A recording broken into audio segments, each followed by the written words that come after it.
My name is Corinne. Believe it or not, at 34, I have recently become obsessed with a boy band. I want to share a bizarre story that happened to me 7 years ago. Back then, I was dating Ronald, who was the same age as me. We had been together for 2 years already. We both worked at the same bank, not to sound snobbish, but we were both pretty successful.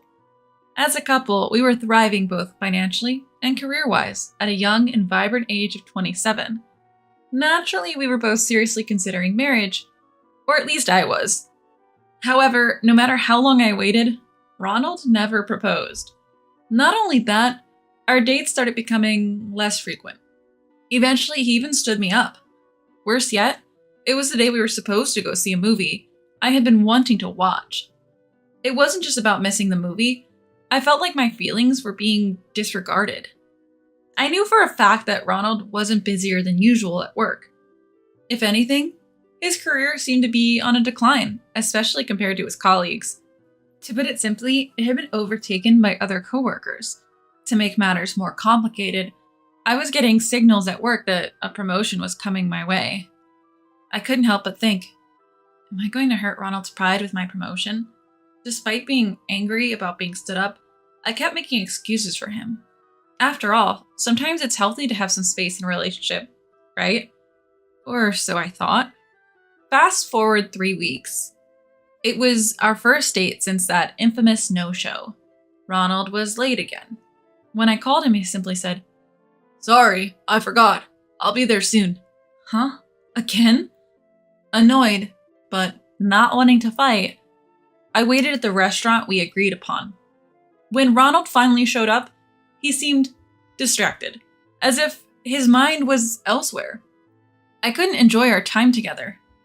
Every time we seemed to connect, he'd pick up his phone and start scrolling. How many times did you text this person today? The entire time, our eyes hardly met. He didn't even notice that I'd put extra effort into my hair and wore a dress I never wear to work. It's like he wouldn't have noticed if I was replaced by a teddy bear. That's what the atmosphere was like. Recently, I noticed that Ronald had been checking his phone frequently at work. I never contact him while I'm at work. Before diving into work, Ronald rarely checked his mobile phone. He always said it's because it would break his concentration. This is what he himself said. So when I saw him on his phone during our date, I wondered, is he giving up on his career? I felt anxious as if it was happening to me. Is he just not into this job anymore? On a date, of all times, what's with this attitude, darling? Isn't this too careless, especially towards your girlfriend? I felt increasingly annoyed by his indifference, and I decided to speak up. So, Ron, I've found someone I like. Excuse me? Like it's straight from a book. He told me he likes someone else. I then say, "Oh, that's nice. Who is she?" "I think it would be miserable for us to stay together if neither of us intends to marry.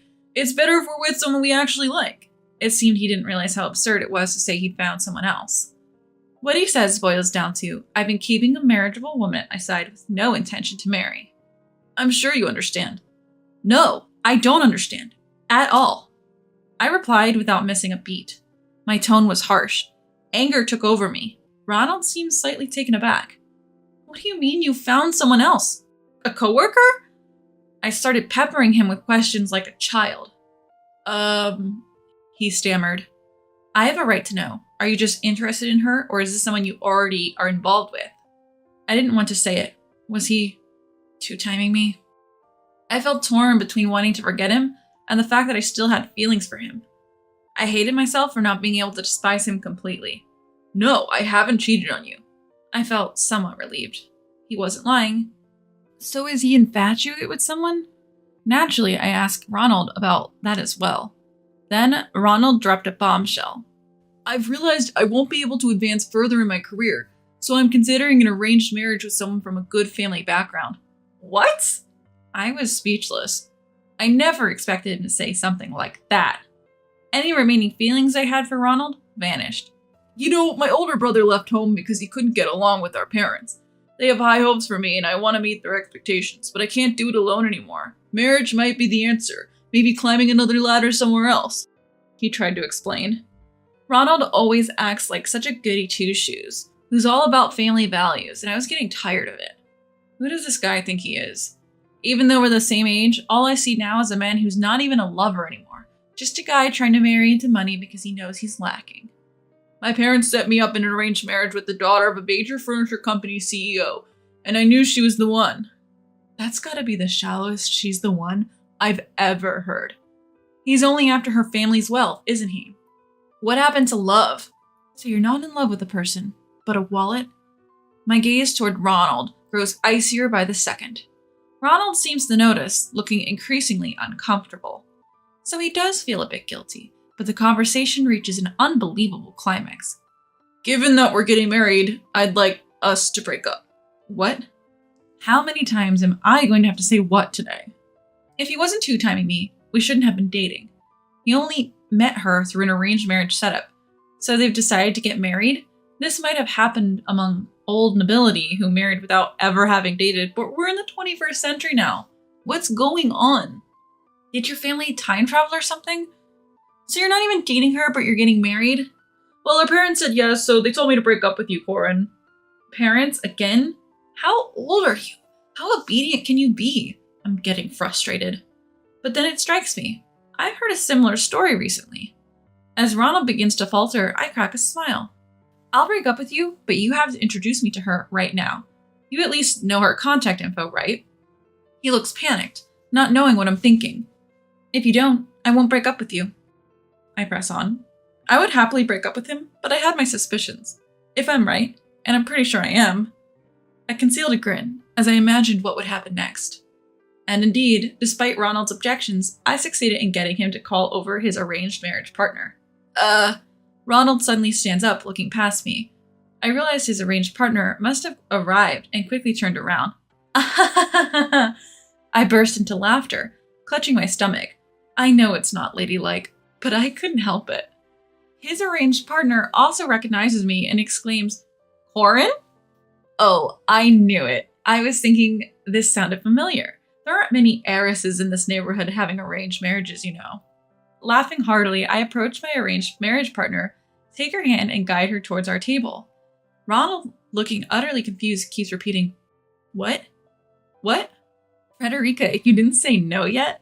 In response to my comment, Frederica, my arranged marriage partner, or should I say, just Frederica, stomps her feet and says, I've been saying I really don't want this. You should just tell the truth, I suggest. What if they object? Frederica replies. Watching our exchange, Ronald interrupts. Hold on. What's going on? Why are Miss Frederica and you, Corin, chatting like you know each other? Are you acquaintances? Sisters.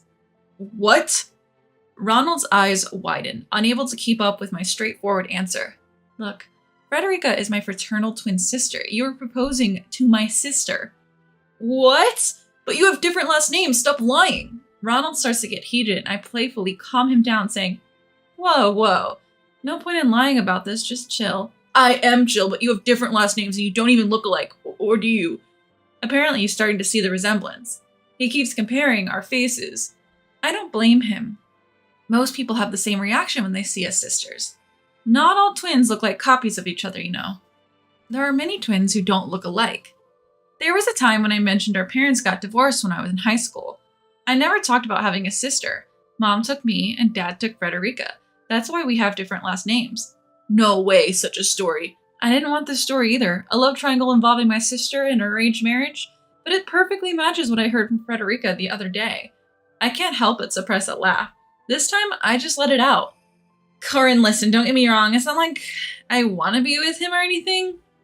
Feeling sorry for her, I reply. It's okay, I understand. I heard everything. Just tell him the truth. Frederica takes a sigh of relief and faces Ronald. Mr. Ronald, I apologize. I'm already in a committed relationship. What? Ronald's mouth stays open as if it's broken. He just repeats, what? Losing all vocabulary. I hadn't settled on a marriage yet, so I didn't tell Dad. Then this arranged marriage happened. I'm really sorry, Ronald. I can't be with you. Despite being an heiress, Frederica, who isn't the brightest bulb, rejects Ronald with very straightforward language. I burst into laughter, holding my stomach while Ronald stands there in disbelief. Impossible. Impossible.